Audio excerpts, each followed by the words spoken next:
자, 오늘 앞서 말씀드린 것처럼 언론 보도의 문제점과 개선 방향 이렇게 저희가 이제 주제를 잡아봤는데 어떤 문제를 최근에 느끼셨는지부터 이제 솔직하게 시작을 해보죠. 저는 마음의 준비가 됐습니다. 저희도 반성할 게 있으면 반성해야 되는 거고요. 자, 어떤 얘기부터 해볼까요? 정말 많았거든요, 최근에.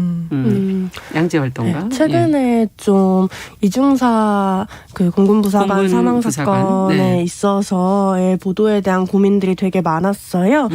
당시에 좀 국민의힘 이채익 의원실에서 구체적인 피해 사실이나 피해자 유추가 가능한 신상 정보 일부를 보도자료로 공개한 사건이 있었는데 네. 사실 이게 피해자가 특정될 수 있는 민감한 정보를 별도의 보안 조치 없이 공개한 공군의 책임도 있을 것이고 또 불필요한 정보에까지 초점을 맞춰서 보도하는 2차 가해성 언론 보도의 문제도 또 있을 것이고요. 네. 또 한편으로는 피해자인 이중사에 대해서 검색을 하면 연관 검색어로 이중사 얼굴 같은 것들이 뜨는데 이렇게 피해자에 대한 정보를 자극적인 가십거리로 소비하는 사실 우리 사회 전반의 문제들도 많이 돌아보게 되는 사건이 좀 이 이중사 사건이었던 것 같습니다. 그러네요. 네, 그래서 엠번방 사건 이후에 아하센터에서 온라인 캠페인으로 우리는 피해자가 궁금하지 않습니다. 피해자를 추측하는 모든 사진 동영상 유포는 2차 가해입니다. 라는 캠페인을 했는데 이게 캠페인 차원이 아니라 보도윤리 차원에서 좀 관철되었으면 그렇죠. 하는 바람이 이번 사건에도 많이 들었습니다. 네, 용기 내어 피해자가 나선 걸 텐데 그런 신상 정보까지 저희가 네. 알아야 될 필요는 없는 거. 우리는 피해자가 궁금하지 않습니다. 그 표현이 상당히 네. 와닿네요. 이진성 편집장께서는 어떤 게 떠오르십니까? 네, 일단 성범죄 보도와 관련해서 가장 큰 문제점은 성폭력 문제와 비슷하게 이것을 폭력이 아니라 성에 초점을 맞추어서 보도하는 경우가 많다는 겁니다. 그래서 피해 사실을 굉장히 선정적으로 혹은 관음증적으로 자세하게 묘사를 한다거나 네. 이런 불필요한 성적인 사상을 유발하는 방향으로 가는 경우가 굉장히 많아서 기사가 네, 그러다 보니까 성범죄 사건의 본질이랑 무관한 피해자의 사생활을 보도를 하거나 가해자의 말을 그대로 인용함으로써 마치 그것이 피해의 원인을 제공한 것처럼 프레이밍을 하는 것도 굉장히 큰 문제고요. 사파나 그래픽으로 범죄를 재현할 때 그 성범죄 네, 정황을 그대로 그리거나 그래서 이게 과연 일간지에 실려도 되는 그림인 건가 싶은 수준의 사파 그래픽도 사실은 굉장히 많이 송출되고 있는 그렇죠. 상황인데 또 피해자를 굉장히 가련하고 불쌍한 망가진 존재로 표현하거나 가해자를 악마나 늑대 같은 경우로 굉장히 괴물화해서 표현하는 괴물로 많이 나오더라고요. 경우가 굉장히 많은데 이것이 더 부적절한 보도의 한 형태라고 봅니다. 그러면 가해자는 특별한 사람일 것이라고 그렇죠. 가정해버림으로써 실제 그렇죠. 현장에서 피해를 당하고 있으면서도 잘 못 느낄 수 있다는 얘기인가요? 그렇죠. 네. 본인이 그런 가해자가 될 리가 없다고 생각하고 선을 긋는 동시에 가해자는 이렇게 굉장히 절대적이고 뭔가 과도한 힘을 가진 존재로 좀 더 부풀려지는 경향도 있습니다. 네. 우리가 이제 성폭력의 경우에 성에 초점을 맞추어서는 안 되고 폭력에 초점을 맞춰야 되는데 너무 성적인 부분에만 초점을 맞추는 그런 언론 보도의 태도를 지금 지적을 해 주셨어요.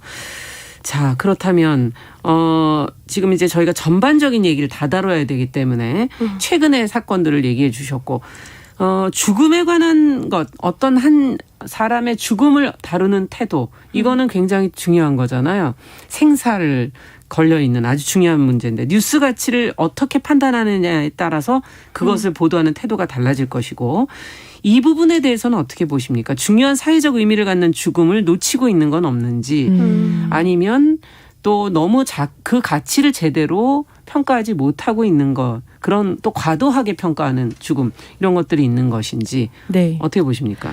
일단은 가장 최근의 사례로는 한강의 대학생 사망 사건이 과잉 보도되는 것이 대표적인 사례라고 볼 수 있는데요. 네. 비슷한 시기에 발생한 평택항의 노동자 사망 사건이나 강화에서 남동생이 누나를 살인해서 농수로에 유기한 사건 같은 있었죠. 경우에 비해서 이거는 굉장히 사회 구조적인 문제임에도 이런 사적인 죽음보다 중요하게 보도되지 못한 경향이 있습니다. 네. 그래서 뉴스 빅데이터 분석을 했을 때 약 20일간 한강 사건의 보도량이 평택항의 산재 사건보다 4.5배 정도 많다라는 통계가 있었고 이마저도 이제 사고가 난 직후에는 보도가 되지 않다가 문 대통령의 빈소 방문 이후 뉴스량이 이제 급증해서 차이가 요 정도로 났는데 네. 이게 피보도 대상의 사회 경제적 지위의 차이가 가져온 죽음의 서열화라고 생각을 하고요. 죽음이 아무래도 가십이 되어버린 케이스라고 또 볼 수 있습니다. 왜냐하면 네. 한강 사건 같은 경우에는 이게 호기심 위주로 굉장히 보도가 되고 네. 그러다 보니까 기사라기보다는 팩트에 기반한 기사라기보다는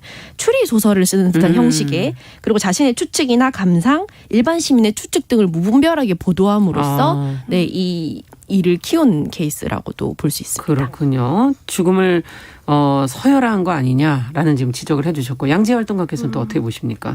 네, 저도 이 최근의 보도 추이들을 보면서 가난하고 힘없는 이들의 죽음이 유독 치워진다라는 생각이 많이 들기도 했고요. 한편으로는 죽음의 사회적 의미를 어떻게 만들어 가야 할까에 대한 질문을 던지게 됐던 것 같아요. 이를테면 전 세월호 참사를 많이 생각했는데 네. 세월호 참사 이후에 많은 생존자들이 구조 직후에 카메라 앞에 서야 했다거나 그렇죠. 혹은 학교로 돌아가는 일상적인 풍경이 찍혀서 보도되는 등의 어려움들을 많이 겪었습니다. 그런 과정에서 사실 이 언론이 취재하고자 하는 것이 이러한 참사의 구조적 원인이나 이런 복합적인 상황들에 대한 것이냐 아니면 네. 어떤 피해의 자극적인 모습이냐 앞서 얘기하셨던 것처럼 그건 다른 거랑도 네. 똑같다는 거군요. 죽음에 있어서도. 네, 그래서 그런 지점들이 저는 되게 많이 생각이 들었고 그래서 누가 먼저 돌을 던졌는가 돌을 던지고 있는 장면 자체 이런 거에 대해 집중하는 게 아니라 그것이 역사나 문화 속에서 어떤 원인과 맥락이 있는지 혹은 돌을 맞기까지의 맞고 나서의 사회적 구조는 무엇인지에 대해서 조금 더 언론이 보도하는 것이 저널리즘의 역할이라는 생각이 많이 들고 예. 그래서 뭔가 최근의 죽음에 대한 보도도 의대생이어서 아직 어린 학생이어서 앞날이 창창해서 이런 식이 아니라 사실은 이 죽음의 부조리나 구조적 문제에 조금 더 집중하는 방식의 보도가 필요하다라는 생각이 듭니다. 네. 지금 말씀해 주신 것처럼 사실 세월호 사건 이후에 이제 언론의 보도 맞아요. 태도에 태도에 대해서 근본적으로 이제 여러 가지 문제점들이 지적이 되기 시작을 했고 그것이 지금까지도 정말 얼마나 변화했는가라는 질문을 던졌을 때 아직도 변화되지 않은 부분이 많다라는 것을 두 분이 지금 지적을 해 주신 것 같고요.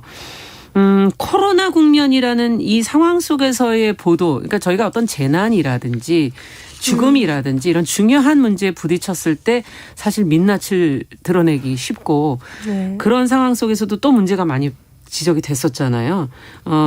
방역이나 백신 관련 정책을 보도하고 또 정부를 비판하고 하는 거는 언론이 해야 될 역할이긴 하지만 과도하게 불안감을 조장하느냐 또 갈등을 조장하느냐 이런 것에 대해서 시민들의 질타가 있었는데 두 분은 어느 부분을 주로 주의 깊게 보셨습니까? 네, 저 같은 경우에는 작년 5월 초에 이태원에서 코로나 집단 감염이 이어질 때 언론이 일제히 확진자의 성정체성을 추측하고 성소수자를 문란한 공간으로 묘사하는 문란한 존재로 묘사하는 이런 혐오적인 보도를 보면서 굉장히 마음이 아팠어요. 사실은 접촉이 많고 비말 전파가 용이한 공간인 클럽이라는 공간에 초점을 맞출 수도 있었는데 그렇죠. 방문 계층이 소수자라는 이유만으로 저들은 원래 문란하고 그럴 줄 알았다. 이런 식으로 이야기가 나오는 것이 굉장히 마음이 아팠고 또 그 이후에 또 사실은 집단 감염의 위험에 처해 있는 성소수자들이 사회적 낙인 때문에 제대로 그때그때 진료나 검진을 받지 못하게 하는 형국을 언론이 자처해서 만들었다라고 생각을 하고요. 그래서 한국기자협회 인권보도 준칙에 따르면 반드시 필요하지 않다면 성적 지향이나 성정체성을 밝히지 않아야 한다고 명시가 되어 있거든요. 그래서 이러한 준칙이 의무화되고 데스크를 통해서 좀 영향력이 행사될 수 있으면 좋겠다라는 생각을 많이 해보게 된 것 같습니다. 데스크에서 정말 가려줘야 할 부분이 바로 이런 부분이다. 네, 인권 보도 준칙 이런 게 마련이 돼 있다. 네, 지금 맞아요. 지적을 해주셨어요. 네. 자, 이진성 편집장께서는? 네, 저는 방역과 안전 같은 공공성의 영역에서는 사실 진영 다툼이나 이런 알력 싸움보다는 사실에 기반해서 사회 전체적인 이익을 통한 보도가 필요하다고 보는데 이 점에서 이제 보수 언론에서 사실 역할을 제대로 다 다하지 못한 경우라고 볼 수 있어요. 예를 들면은 이제 백신 관련해서는 국민들의 불안은 클 수밖에 없거든요. 이게 아무래도 새로운 처음 하는 거니까. 네, 약이고 이러다 보니까 불안이 클 수밖에 없는데 이런 불안을 언론이 좀 이용한 케이스라고 볼 수 있어요. 이게 아무래도 적절하고 정확한 정보를 전달을 해서 무엇이 전체를 위한 것이고 또 개인을 그렇죠. 지킬 수 있는 것인지 가이드라인을 제시를 해야 하는데 예를 들면 이제 보수 언론에서 아스트라제네카 백신 효능이 노인층의 효과가 8%에 불과하다. 이런 식의 검증되지 않은 가짜 사실을 앞장서서 보도하는 등 문제가 있었고요. 백신과 사망의 무분별한 인과관계 프레임이 있었죠. 예. 아무래도 백신 접종 후에 사망을 했을 때 이것이 백신과 어떤 인과관계가 있는지 그렇죠. 밝혀지지 않은 상황에서 이것을 의도적으로 계속해서 연관관계가 있는 것처럼 보도를 했을 때 그 꼼꼼한 팩트체크가 어려운 중노년층이 코로나 고위험군이었다는 점에서 상당히 위험한 방식의 보도였다고 생각을 합니다. 네. 왜냐하면 어떤 약이든지 이제 하다못해 이제 부작용이 두통약에도 부작용이 있기 있죠. 마련인데 예. 이런 것들을 정확한 정보나 수치나 통계를 활용을 하기보다는 어떤 선전적인 어떤 뭐 프로파간다라고 선전적인 장면으로 이제 보도를 하고 이런 점들이 문제였고 이 점 때문에 사실 그 중노년층의 백신 접종이 좀 초기에 많이 주저하고 이제 어려움을 많이 겪었죠. 네. 팩트 체크라는 걸 정말 언론을 보면서 일반인들이 다 해야 되는 건가? 이런 생각도 때로는 너무나 힘들다는 생각이 들 때가 있어요. 예.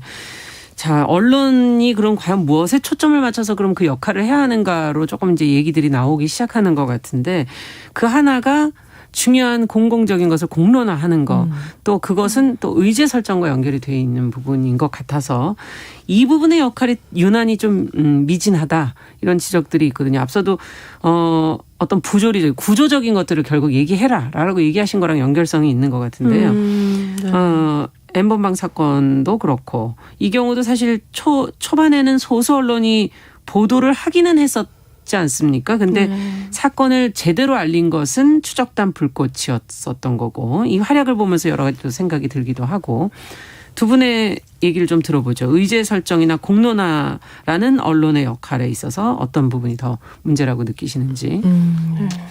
추적단 불꽃에서 출판했던 우리가 우리라고 부를 때라는 책을 보면 거기서 불꽃이 신념 하나로 버티느라 가해자들에게 받는 정신적 충격이 가랑비에 옷 젖듯이 우리에게 스며드는 줄도 몰랐다 라고 말씀을 하세요. 네. 그러니까 사실은 추적단 불꽃의 취재 과정들 잠입해서 취재하는 과정들이 너무도 트라우마적일 수밖에 없었던 그렇겠죠. 상황을 여실히 보여주는 문장인데요.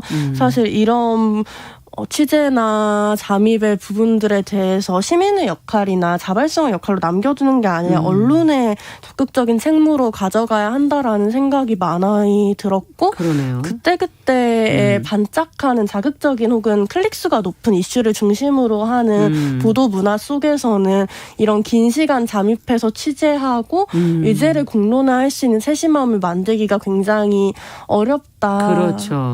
생각이 들어서 좀 보도의 구조라거나 이런 거에 대해 좀 더 고민이 필요하겠다라는 생각을 했던 것 같습니다. 지금 언론의 구조가 너무나 짧은 자극적인 단기적인 그런 초점을 맞추고 있는 거에서 조금 변화해야 한다라는 지금 지적이신 것 같고요. 네. 또 저희 이진송 편집자께서는 네, 아무래도 이제 추적단 불꽃과 국민일보와의 협업에서도 알 수 있듯이 기존의 언론 구조 안에서는 힘들었던 형식의 보도와 취재 그리고 공론화였어요. 그래서 이분들이 아무래도 기존 언론이 아니어서 가능했던 부분이 있는데 예를 들면 이제 회사의 논조나 지시에 따라서 취재 방식이나 기사 방향을 수정하지 않아도 됐던 거, 예. 네, 이런 거 그리고 데스크와의 협업이 좀 원활했던 거는 데스크의 판단도 이제 좋았던 점인데 이런 점들을 두고 볼 때 과연 지금의 언론이 이런 방식의 그 취재라던가 아니면 탐사 보도에 얼마나 좋은 환경인가 이게 적절한 환경인가에 대해서도 고민을 좀 할 부분이라고 생각을 해요. 네. 그래서 저도 이 과거 소라넷 강간 사건 공론화 때처럼 이를 추적하는 활동가들이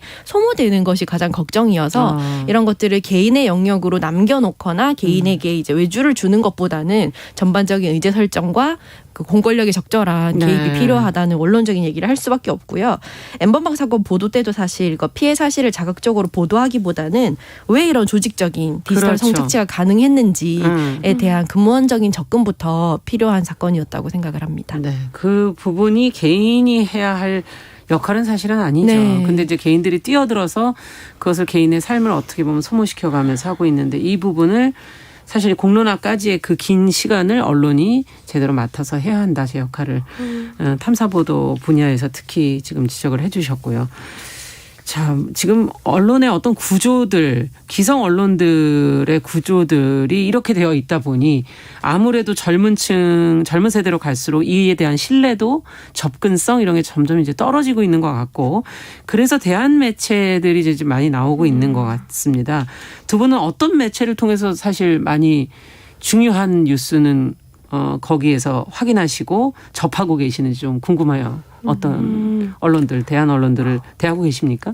네, 저의 경우에는 그 밀레니얼을 위한 뉴스레터 폴리티카라는 서비스를 최근에 이용을 했는데 그 소개 문구가 되게 웃겼다고 생각했거든요. 그러니까 소개 문구가 9시 뉴스는 낯설고 인터넷 뉴스 봐도 무슨 말인지 잘 모르겠다며 혹은 정치인 1도 몰라서 선거날 투표용지 보고 망설인 경험이 있다면이라고 되어 와닿네요. 있는데 네, 그렇죠. 특히나 또 밀레니얼 세대들은 TV 뉴스에 익숙하지 않은 세대인데 또 인터넷 뉴스의 경우에 굉장히 정보의 범위가 광범위하고 선택을 뭘 해야 될지 모를 것 같아요. 네, 그렇죠. 네. 그리고 또 뭐 가짜 뉴스들도 떠돌기도 하고요. 근데 이거를 구독하면서 좀 보니까 뭐 정세가 되게 유기적인데 현재의 정세가 있기까지의 배경 설명이 되게 잘 되어 있는 점이 전 좀 좋았고 배경 설명이 네, 그리고 SDG 같은 생소한 시사 언어에 대해 되게 친절하게 설명해 준다는 거 그리고 또 관점과 요구들을 다양한 진영에서의 논의들을 잘 정리해주고 이 이슈를 그냥 그런 일이 있었구나가 아니라 그래서 여기서 논점이 뭐고 뭘 고민하면 좋을지 좀 제시해준다는 점에서 되게 훌륭한 아티클이라는 생각이 그러네요. 많이 들었어요. 그래서 이런 좀 사람들이 기사를 그냥 읽고 수동적으로 받아들이는 게 아니라 자기가 직접 논의할 수 있는 고민점을 던져줄 수 있는 언론들이 많이 필요하겠구나라는 생각이 들었습니다. 네, 이건 양재 활동가만의 생각인지 이진숙 원점장 얘기로 마저 좀 더 들어보죠. 일단 저는 아무래도 인터넷을 하다 보면 포털에서 우리가 기사를 많이 접하게 되잖아요. 그러다 보니까 저는 좀 의식적으로 신뢰할 수 있는 매체는 좀 전통적인 방식을 고수를 하고 있습니다. 그래서 저는 종이로 구닥해서 볼 수 있는 시사지를 보고 있고요. 네. 그게 주간지다 보니까 일주일에 한 권 정도를 정해서 근데 좀 깊이 있게 이슈가 다루죠. 너무 많이 쏟아지다 보니까 실시간으로 따라가야 하는 이슈와 이제 계속해서 줄기를 잡으면서 따라가야 하는 이슈들이 따로 있잖아요. 그래서 이런 밸런스를 조절을 하기 위해서 조금 옛날 사람 같은 형식을 유지하고 있습니다. 그럼 두 분 다 결국은 한 사건에 대해서 조금 더 깊이 있게 알고 싶다라는 요구가 있는 거고 지금 앞서 얘기해 주신 것처럼 사건 그 자체만을 다루는 게 아니라 배경 설명이라든지 용어 설명이라든지 논점이라든지 이런 것들까지 알 수 있으면 더 좋겠다. 기성 언론이 사실은 이거는 좀 변화해야지 살아남을 수 있는 부분이 아닐까 하는 생각이 들고 이런 노력을 기성 언론이 안 하는 거는 아니지 않나 하는 생각도 좀 들거든요. 노력은 하고는 있는데 부족하겠죠? 어떤 걸 더 노력했으면 좋겠는지 이 안에 기성 언론들이 사실은 확증 편향의 강화 이런 부분을 좀 쉽게 그냥 건드리고 있지 않았나 하는 그런 생각도 들기도 하고요. 지금의 뉴스들을 섭취하는 구조는 사실 좀 편한 대로 하고 있잖아요. 대부분은. 그렇죠. 네. 일단은 알고리즘 같은 것 때문에 자기가 원하는 기사나 혹은 뜨죠. 자기의 생각과 맞는 정보만을 취합하는 경향이 굉장히 커지고 있는데 확증 편향이라는 거는 원래 자기가 갖고 있는 생각이나 신념을 확인하기 위해서 자기의 가치관이나 신념 판단에 부합하는 정보만 주목하고 그 외에 거기에 부합하지 않는 정보는 의도적으로 무시하는 그렇죠. 경향을 이야기를 하는데요. 그게 편하죠. 이게 사실 인터넷 세상의 특징이기도 해요. 비슷한 생각을 가진 사람들끼리 모이고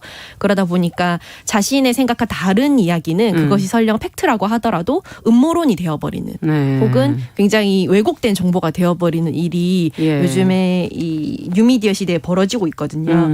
그렇기 때문에 어떤 필터링도 거치지 않는 유튜브라든가 가짜뉴스보다는 이제 정확하게 의제 설정을 하고 이런 탐사보도라든가 이렇게 형식에 맞춘 그 보도의 접근이 필요하다고 생각을 그런 하는데요. 언론을 찾아내는 노력이 필요하겠군요. 네네. 네. 그래서 말씀하시는 것처럼 어떤 부분을 좀 노력해야 된다라고 생각을 하시면 저는 이제 아까부터 지속적으로 얘기를 하고 있는 게 우리가 실시간 이슈를 따라가고 그것을 그때그때 팔로우하는 게 그렇게 중요한가. 사실은 실시간 이슈로 만들어지는 게 뭔가 연예인의 어떤 행동이라던가 네, 이런 것들이 그렇게까지 중요한 문제인가 이런 생각을 계속 하게 되는 거죠. 무엇을 의제로 설정할 것인가에 대한 언론 자체의 문제를 고민을 해봐야 될 때라고 가장 중요하게 보신다. 의제 설정 네네. 부분을. 자, 어떻게 생각하세요? 양재 활동. 네, 저도 기성 언론에 대한 지점과 좀 뉴미디어에 대한 지점이 좀 나뉘어서 생각이 되기도 하는데요. 제가 최근에 좀 기성 언론에서 서울신문의 심층 보도로 격차가 재난이다라는 보도를 좀 봤었는데 이게 아동부터 좀 노년까지 코로나 이후에 경험되는 삶의 격차를 다룬 보도인 거예요. 네. 그래서 뭐 지역 아동센터의 아동들의 이야기를 직접적으로 싣는다거나 하는 걸 보면서 뭔가 뉴스는 되게 거시적이고 큰 그림들만 보여준다라고 생각하기 쉽지만 사실 그 큰 그림들이 나의 일상과 어떻게 연결되고 있는지에 대한 직접적인 연결고를 찾아내는 게 언론의 역할이기도 하겠구나라는 아이디어를 얻었고 또 이런 미디어에서 잘 비춰지지 않는 소외된 네. 영역에 있는 사람들에게 무언가 조명을 비추고 이야기를 고민해 나가는 과정들이 좀 기존 언론에서 좀 더 되짚어봐야 되는 지점이라는 생각이 많이 들고요. 또 한편으로는 뉴미디어와 관련해서는 저도 뭐 방송통신심의위원회 같은 기존의 기관에 대해서도 크게 호감이 있진 않지만 그런 최소한의 심의도 없이 사실 뉴스들이 전파되는 것에 대한 고민은 계속 남기는 해요. 그래서 좀 영상 플랫폼이나 SNS 플랫폼 차원에서의 좀 혐오 표현의 차별 방지나 뭐 허위사실 표현이나 차별 방지나 허위사실 유포에 대해 좀 정정할 수 있는 제재할 수 있는 가이드라인이 필요하다고 생각하고 지금 대부분의 가이드들은 그냥 신고 많이 넣으면 그 영상이 내려가고 이런 형태인데 그런 게 아니라 준칙이 필요하고 가이드라인이 필요하다는 생각을 많이 하고 이 부분에선 방심위도 사실 성찰해야 한다. 방심위도 그렇게 인권 친화적이지 않다라고 저는 생각합니다. 네, 어쨌든 언론계 전반의 지적을 지금 해주셨는데 특히 뉴미디어랑 기존 언론을 좀 나누어서 생각을 좀 해주셨어요. 그리고 그것이 내 삶과 어떻게 또 그 의제들이 연결될 수 있는지를 또 좀 잘 구현해내야 된다는 지적도 해주셨고요. 자, 과연 그렇다면 언론 보도들이 지금까지 어떻게 돼가고 있는가? 뭐 그동안 뭐 기레기라는 비하 표현까지 저희 뭐 언론사들은 많이 듣기도 했었고 여러 가지 뭐 별명도 들었던 기억이 납니다. 언론 보도에 조금 더 공정성을 확보할 수 있는 장치 앞서도 계속 우리가 제도적인 게 잘 마련이 돼야 그게 유지가 장시간 되기 때문에 어떤 방식으로 하면 좋을지 어떻게 감시나 참여를 더 늘릴 수 있는지 두 분의 생각을 끝으로 좀 들어보도록 하죠. 네, 일단은 아까 말씀드렸던 추적단 불꽃과 국민일보의 협업 사례에서 이제 기존의 관행을 넘어서는 새로운 형식의 보도 형태를 볼 수 있었는데요. 데스크의 지시보다 취재팀의 판단을 우선한 거 그리고 기자가 아닌 대학생이었던 불꽃 추적단의 판단을 존중하는 점 등이 특징이었는데 이러한 수평적인 의사결정 방식 그리고 속도전보다는 이제 피해자를 우선시하며 인내한 점 같은 경우가 좀 좋은 선례로서 배워야 하는 점이라고 생각을 해요. 그래서 기성언론 특유의 어떤 권위의식이나 손익을 따지는 걸 넘어서 이 보도의 본질이나 언론의 역할을 탐색하는 것으로 이제 나아갔으면 합니다. 네, 그 안에서는 의사소통의 구조가 수평적이냐 또 속도로만을 중요하지 않게 생각하면서 놓쳐서는 안 될 것들을 잡아가는 힘 같은 거를 좀 지적을 해주셨고요. 양재 활동가께서는 네, 저는 최근에 좀 한겨레 TV에서 고정 출연자로 이준석 전 국힘 최고위원이 섭외되었는데 내부 토론 끝에 취소된 사례가 있었어요. 그래서 이때 젠더 데스크에서의 문제 제기가 있었고 뭔가 이준석 전 위원이 다른 의견을 가진 사람이 아니라 차별과 혐오를 조장하고 그걸 정치력으로 쓰는 사람이기 때문에 한겨레 차원에서 마이크를 주면 안 된다라고 문제 제기를 했고 그래서 좀 저널리즘 책무위나 대편집 회의 등을 거쳐 취소가 결정이 됐는데 저는 이걸 좀 보면서 좀 언론에서 젠더를 다루는 방식이 젠더 의제 특정 이슈가 아니라 모든 기사들이 사실 성평등한 관점으로 나갈 수 있게 개입하는 역할이어야 된다는 점에서 되게 좀 고무적인 지점이라고 생각을 했고 또 한편으로는 소수 의견으로 사건과 현상 앞에서 저널리즘이 취해야 될 태도가 네. 기록 관찰 비평이지 뭔가 회피나 외면 배척은 아니다 이런 의견도 있었는데 예. 이런 저널리즘에 대한 토론을 할 수 있는 언론 내부에서의 구조나 시스템 이런 노력들이 가능한 부분들이 좀 필요하다라고 생각을 해서 네. 이 사례가 되게 중요하고 많은 언론들에서 좀 이렇게 논쟁해 볼 수 그러네요. 있는 구조가 있으면 좋겠다는 생각이 안에서도 들었습니다. 내부적으로 네, 네. 서로 다른 의견들을 좀 소통할 수 있고 네, 차이를 토론할 좁힐 수 수 있는. 있고요. 네. 자, 지금 3298번님께서 듣는 사람도 자극적인 것보다는 진실을 제대로 보여주는 좀 이슈를 골라 들으려는 노력이 필요한 게 아닐까요? 그런 변화가 필요하지 않을까 이런 지적을 해주셨고요. 허동님께서는 언론사의 논조는 진행자나 기자의 개인 성향을 청취자들한테 너무 주입하거나 교육시키려고 하는 것도 문제다 이런 지적을 해주셨습니다. 귀담아 듣겠습니다. 네. 근데 굉장히 사실은 저희 언론들 입장에서도 배워야 할 부분들이 분명히 있는 것 같고 노력해야 될 부분이 있는 것 같아요. 앞으로도 계속 노력하고 변화하도록 하겠습니다. 주간 똑똑똑. 오늘은 언론 보도의 문제점 그리고 대안 개선 방향에 대해서 같이 솔직하게 이야기 나눠봤습니다. 청소년 페미니스트 네트워크 위티의 양재양 활동가 또 개관올레 이진송 편집장과 함께했습니다. 말씀 잘 들었습니다. 감사합니다. 감사합니다. 정용실의 뉴스 브런치 듣고 계신 지금 시각 10시 32분이고요. 33분 향해 가고 있네요. 라디오 정보센터 뉴스 듣고 오겠습니다.